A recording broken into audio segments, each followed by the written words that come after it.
2 hours in western direction. So as you know, G20 summit commencing there right now, and an unprecedented amount of violent protests going on there. There's a lot of destruction, pretty horrible images coming out of Hamburg right now. Of course, one shouldn't judge the entire protests and critique of the G20 by just the violent protests that go on there, but you can't deny that it's not a nice sight right now. And down to Munich, probably one of the most famous cities here in Europe, down in Bavaria. It takes roughly 8 to 9 hours.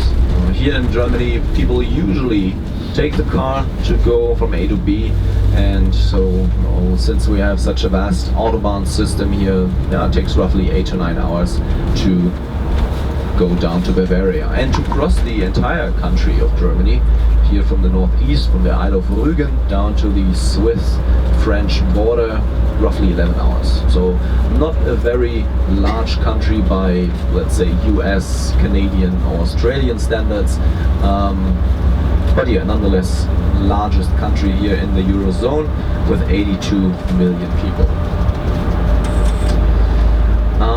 The federal state that we're in right now, Mecklenburg, was also part of East Germany. So all of this, even Wismar, all the areas we moved through today was all part of the GDR, German Democratic Republic. Hardly anything democratic about it, of course. You always have to be wary when there's democratic or liberal or freedom in the name of a country. There's always a red flag, if you ask me.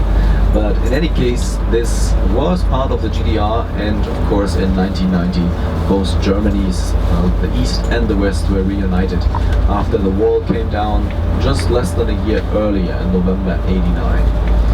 So the standards of living now absolutely the same. There's no difference anymore. Of course you have regional varieties and variations when it comes to the economic